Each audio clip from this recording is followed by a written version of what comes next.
Welcome back. They say it takes about 7 seconds to make that first impression, right? Well, what if you experienced a really rough 7 seconds? It can be hard to earn back trust and respect after blowing it on that first time greeting, but my next guest says it's not impossible. Studio 5 contributor Matt Townsend is here to help us get over a bad first impression. In fact, you say there is one thing that's worse than a bad first impression. Ruining the second, third, and fourth impressions. Yeah, then you're done. Then you've just messed it all up. But see, people are pretty forgiving, aren't they? I think so. I mean, I think you definitely have an impression that impacts us, that kind of goes into the memory, and then we kind of know that person's a little messed up. Right, you do make a judgment call on the spot. It's immediate, and that's kind of like life or death. That's fight or flight. That's a normal thing. However, over time, you can actually correct that.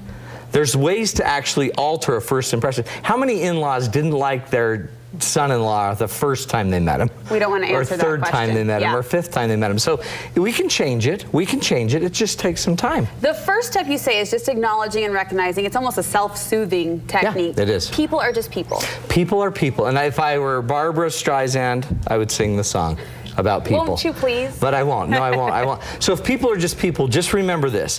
What people need are very basic needs. And you've heard me talk about starved a lot on the show. But people need safety. So if you're going to try to redo a relationship, make sure the person you're talking to is safe. Make sure that they can trust you, meaning you're a trustworthy person. Make sure that they feel appreciated, that you respect them, that you pay attention to what they're saying, that they can be validated by you, encouraged by you, and know you're dedicated to the people that you're around.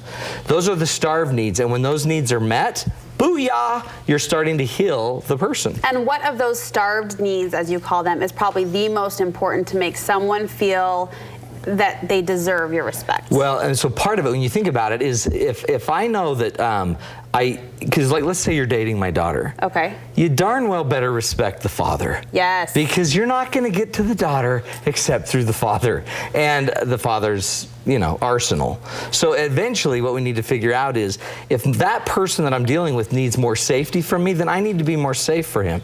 If he needs to feel respected, then I'm going to revere him. I'm going to respect what he says. I'm going to notice the neat things about him. If he knows that I'm dedicated to his daughter and that's what he needs most, then I'm going to show a lot of dedication. So it's almost personal. You just need to find out what they need and then meet that need. It's really easy to feel that panic set in. You know you've blown that first impression in whatever situation, and it's easy to feel tempted to try to talk yourself up and talk yourself out of the situation. You say words don't always do the trick. You can't talk your way out of something that you behaved your way into.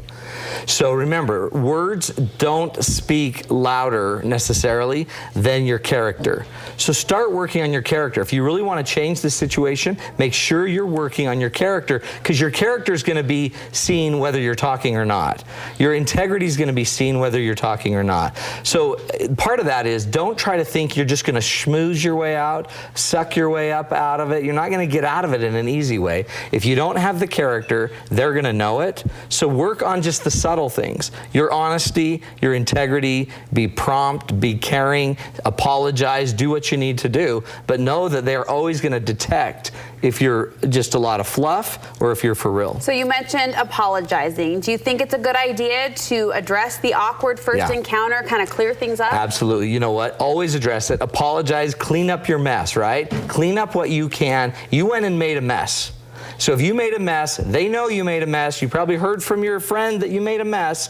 So go in and I would just flat out apologize. And I would kind of try to explain what happened. And I would say why I was trying to make such a good first impression. And I've ruined it. And I'm sorry. How do you do that without sounding like you're just tripping all over yourself, making excuses? You could almost do more damage in that little apology. If you're not careful, you totally could. Now, here's the interesting thing, though. What's going to speak more is not my words again, but my intent. If I can really show you that I cared about your daughter, I came in, I know I blew it, I know I was late, I know I broke the urn, and I know grandma's all over the living room. If I know all of that, but part of it is I'm willing to be a man maybe and come in and say I'm sorry. And let me tell you why it was so important that I wanted to make a first impression. And then tell them what you really want. So instead of making it about how sorry you are for blowing it, tell them what you really wanted. Tell them why you wanted it. Tell them why a first impression with you is such a big deal. And don't just suck up, but just like seriously share. You're important to me. I respect you as a person, and I really blew that moment. Do you think that works not only in the personal scenario and ring, but the professional ring as well with a boss or a potential employer? Think about that. You have one shot to go make a first impression with an employer, and if you blew it, I would find a way to get back and apologize and say, sincerely, that was really important to me. I understand if you don't want me back, I get that. I just want you to know why it was so important to me to have that interview, and I really sincerely feel like I blew it because the company's great this way. I hear through the grapevine that you're an incredible boss and an incredible person, and I wanted to be a part of that. I like this next point. Consistency converts. Always. Okay, so in the end, if you blow it once, that's one thing, but 5 or 6 or 7 or 8 really effective, experiences with each other, that will trump the one. 5, 10, 15, 20 goods will erase the one bad. The research shows 5 positives erase a negative. So if you can go have 5 positive experiences over time with a person, then you will get rid of the bad first impression.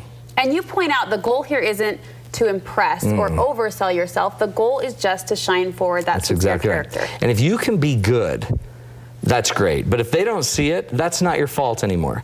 So all I suggest ever is be yourself, even if it's not good enough. If you're not good enough for this person, that really isn't about you. That is now about this person. This person's now making a judgment, but you darn well better be your best self because you're all you got, so there's no reason to go faking this. But if you can go be the best you've got, you can at least walk away with confidence knowing, you know what?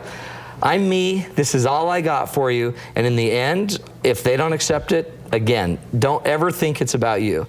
Usually anyone else's rejection of you is really always about them. And so let it be about them. It really does circle back to that first point. People are just about people. That affects bad impressions on both sides. Whether you've experienced an awkward encounter, you've been the one that's awkward. Right. You talk to big, famous, important people on your radio show all the time. Yeah. And you probably see these same moments and insecurities come through. And I sit there and I just notice they're just human. Yeah. And once I know they're human, then I can go back to those 7 basic needs and I can remember that I need to be me. Because in the end of the day, I go home with me and everybody that kind of knows me at home is going to know if I was sincere, genuine, or not. Gives you compassion on both sides. It's pretty cool, isn't it? Thank you so there's much. not one moment that destroys everything. Don't ever believe that myth. That starved formula that you talked about, it's one of your works of genius through all your years of relationship coaching, and you're holding a workshop based around that. We do this all the time, and this is our big workshop that we do every Tuesday night, 6 weeks straight. We give a discount if you call or go to that website, matttownsend.com. Go to that one. It's actually mine. Go to my website. We're going to give 20% off for any Studio 5 listeners or viewers. Great. I keep thinking radio. We watch TV with our eyes. It's I know okay. you do. But go. We start a new one on the 31st. Fantastic. Thanks, Brooke. All right, Matt. Thank you. Coming up next, get the look of